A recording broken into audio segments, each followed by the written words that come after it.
Ating no quest na gagawin ngayong ending ng ating plate number ay digit ng ating plate number is 2. So ang tanong, magkakaroon ba ng proration? Kahit sa naman kayo magpa-emission test, basta accredited lang eh.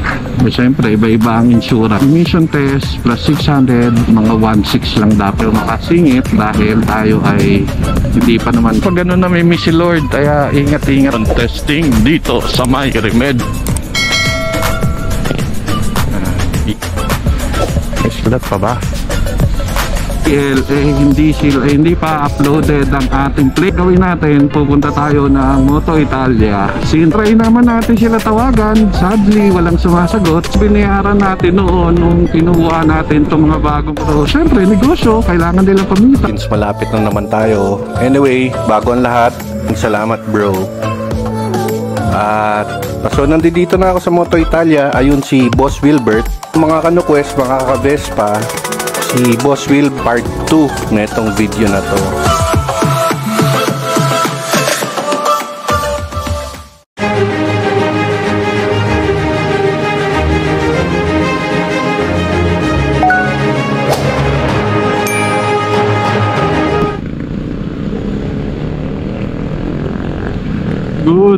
Good morning, Team No Quest.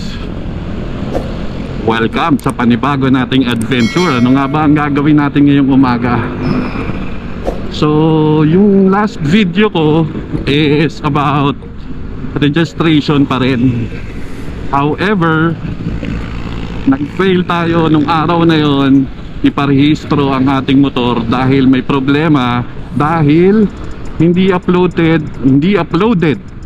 ang ating plaka sa LTO database. So what I did, syempre ang Moto Italia nag-asikaso ng ating registration ng ating motor noong August, kaya sa kanila natin binalik yung problema. And salute sa Moto Italia, lalong lalo na kay Boss Wilbert. Boss Wilbert, maraming salamat sa iyo dahil ikaw talaga ang nag-asikaso ng aking pag-upload sa LTO. Imagine, mga ka-Vespa, mga kanuquest, hindi naman po trabaho o scope ng trabaho ni Boss Wilbert yung magpunta pa sa LTO. So sabi niya sa akin, nagpunta muna siya sa LTO San Juan, and then nagpunta siya sa LTO NCR. However, do sa LTO San Juan hindi siya nakakuha ng matinong sagot kung paano ipapa-upload yung plaka natin sa database nila, dahil nagpalit ng server ang LTO o service contractor, kung yun ang tawag doon. Kaya yung mga nakabili ng bagong motor katulad ko, na-acquire ko itong motor ko August 2022, so almost magwa 1 year na rin ang ating motor. And then nung pumunta si Boss Wilbert sa LTO NCR, doon niya nalaman na it will take time para ma-upload. So since si Boss Wilbert na ang gumawa nun, minabuti ko na ako na mag-follow up almost 3 days or 4 days working days after. So may tao naman tayong inutusan para mag-check at mag-follow up sa LTO NCR. Supposedly, ang alam ko sa mga napapanood ko sa YouTube University, dapat sa LTO main pinapa-upload ang plaka, pero pwede rin pala sa LTO NCR. So again, Boss Wilbert, thank you sa extra mile na ginawa mo para sa akin at sa At siguro do sa mga ngailangan na katulad ng concern ko na hindi na-upload ang plaka na dyan binili sa inyo sa Moto Italia, eh baka matulungan mo din sila. So Boss Wilbert, thank you. Sana dumami pa ang mga katulad mo na handang tumulong sa mga bagitong nagmamay-ari ng motor katulad ko.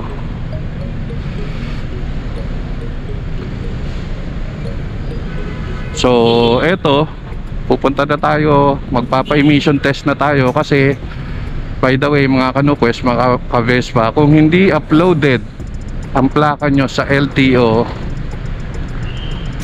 eh hindi kayo makakakuha ng TPL o yung third party liability na insurance.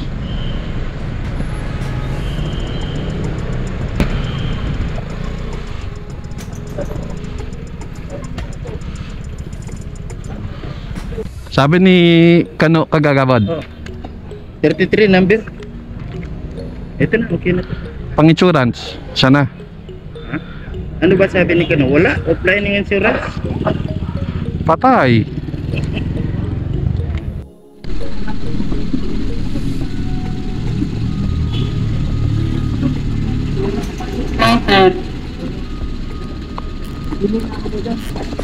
Dito tayo sa mura.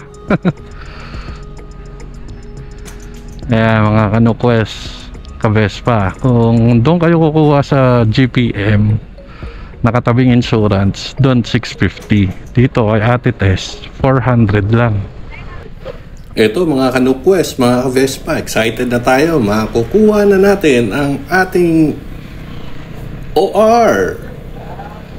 At ito na, papunta na tayo kay Ate Tess dito sa Maria Orosa, corner Guerrero Street. Pero wow, mali. May problema pa po tayo. So pakinggan nyo na lang po kung ano yung problema na yon. Bayad na po. Jeffrey, ay may ano ka? Sasalit sa Iliman. Ay, hindi pa po uploaded? Hindi nakapasok yung plaka. Sabi po nung pasok na daw po. Kasi pag may nagdala, okay? Opo.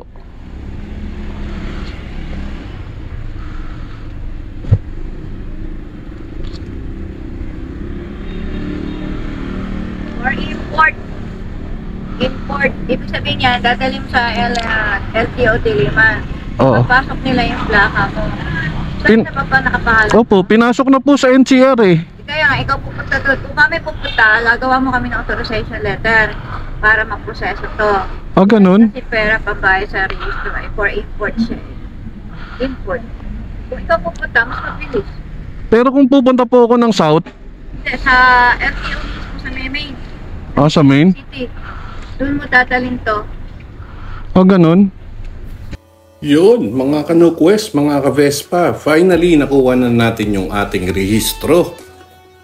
Ay, salamat. Ito ang tinatawag ko na bittersweet experience. Kasi most of the time, ako talaga nagpaparehistro. Pero bago ang lahat, doon sa unang tanong ko, doon sa unang video sa part 1, kakasya ba ang 2,000 pesos natin pag nagparehistro? So, bago ko sagutin yan, gusto ko sanang makiramay sa pamilya ni Ate Tess.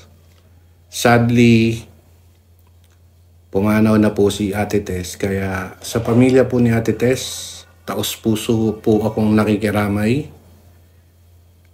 At alam ko po na masaya na po siya sa piling ni God. At yun. So mga kanuquest, magkano nga ba ang aking nagastos? So ang aking nagastos, unahin na natin ang aking emission. Sa emission test, 450 pesos. Yung TPL ko na kinuha ko kay Ate Tess, since mura sa kanila, is only 400 pesos. Compared dun sa may malapit sa ibang insurance, na nagre-range ng 680 o 690 yung TPL. So napakalaking mura pag Ate Tess kayo kukuha. So I'm sure kahit wala na si Ate Tess, yung sister niya yata ang magtutuloy dahil yun naman yung kanang kamay niya. So kayo na lang din magtanong kung gusto niyo magparehistro. And lastly, magkano ba ang binayaran ko sa aking registration? So yung registration ko is nagkaroon po kasi ako ng penalty dahil hindi po ako mabot doon sa allotted time. So sadly, kahit narehistrado po tayo, nakuha natin yung motor natin ng September, na-penalize pa rin tayo kahit rehistrado tayo supposedly until September. Pero meron nga tayong assigned plate at nakuha na natin yung plate number natin. So yun pa rin ang nasunod. So ang binayaran ko, ipopost ko na lang dito, yung delinquent registration ko is 50% ang nadagdag. So yung MVUC 240, yung science tax 1350, syempre meron late registration fee ulit sa science tax 675.